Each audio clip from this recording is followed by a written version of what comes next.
Bienvenue sur votre chaîne préférée Akhbar El Bled. Burkina Faso, Paul-Henri Sandaogo Damiba, le nouvel homme fort du pays.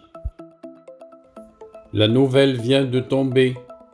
Paul-Henri Sandaogo Damiba, officier supérieur de l'armée du Burkina Faso, serait le nouvel homme fort de ce pays d'Afrique de l'Ouest. Le chef de l'État du Burkina Faso, Roch-Marc Christian Kaboré, arrêté par les soldats mutins, aurait été finalement déposé ce lundi matin. Selon des sources sur place, c'est désormais Paul-Henri Sandaogo Damiba, un officier supérieur de l'armée du Burkina Faso, qui prend les commandes de ce pays. Tout est allé très vite au Burkina Faso entre le dimanche matin et ce lundi 24 janvier 2022, dans la matinée, après des coups de feu dans plusieurs casernes de la capitale, Ouagadougou, et dans les localités comme Kaya et Waïgoya. Dimanche, la nouvelle de l'arrestation du président Roch-Marc Christian Kaboré a été donnée ce lundi matin. L'AFP avait indiqué tôt ce matin que des soldats cagoulés avaient pris position devant le bâtiment de la télévision nationale avec l'annonce d'une déclaration prochaine qui était très attendue. Finalement, la mutinerie aurait débouché sur un coup d'État militaire et ce serait Paul-Henri Sandaogo Damiba, un officier supérieur de l'armée du Burkinabé, qui serait aux commandes du pays, un habitué des coups d'État. Voilà donc les informations qui continuent à arriver. Le président Roch-Marc Christian Kaboré arrêté et détenu par des soldats mutins. Le président du Burkina Faso, Roch-Marc Christian Kaboré, a été arrêté lundi et était détenu dans une caserne de Ouagadougou au lendemain d'une mutinerie dans des camps militaires de ce pays, en proie à la violence djihadiste, a appris l'AFP de sources sécuritaires. Le président Kaboré, le chef du Parlement et des ministres sont effectivement aux mains des soldats à la caserne Saint-Goulé, Lamizana de Ouagadougou, a indiqué une de ses sources, information confirmée par une autre source des services de sécurité. Que faut-il donc savoir de ce nouvel homme fort du Burkina Faso?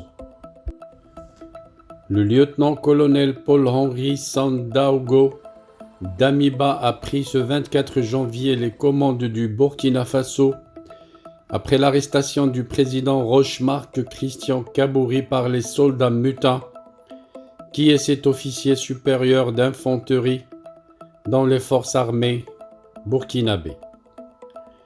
Paul-Henri Sandaogo Damiba, un nom qui défraie la chronique depuis dimanche 23 janvier en Afrique. Mais que peut-on retenir de cet homme qui a évincé le président burkinabé? Un parcours militaire. Le lieutenant-colonel Paul-Henri Sandaogo n'est plus à présenter au Burkina Faso et en Afrique de l'Ouest. Il figure parmi les militaires les plus influents. Avant son putsch, il était commandant de la 3e région militaire, un poste qu'il a pris officiellement en décembre 2021, à la suite d'une nomination par le président Roch-Marc Kaboré. En termes des titres académiques, M. Sandaogo est détenteur d'un diplôme de l'école militaire de Paris. Il est titulaire d'un Master 2 en sciences criminelles du Conservatoire national des arts et métiers de Paris et d'un certificat d'expert de la défense en management, commandement et stratégie, un parcours qui lui a donc permis de tisser un lien avec l'Hexagone. Paul-Henri Sandaogo est un combattant de première ligne dans la lutte contre le terrorisme au Burkina Faso. Entre 2015 et 2019, il a assumé des responsabilités militaires dans les régions du Sahel et du Nord, une riche expérience qu'il a capitalisée avec la rédaction d'un ouvrage intitulé armée ouest-africaine et terrorisme, réponse incertaine. Son essai littéraire Armée ouest-africaine et terrorisme, réponse africaine est un livre d'analyse, de témoignages et de jugement d'un homme qui a participé à plusieurs opérations antiterroristes en Afrique de l'Ouest. Dans cet ouvrage, M. Sandaogo parle de la complexité des enjeux et des défis à relever dans la lutte contre le terrorisme dans cette partie du continent africain.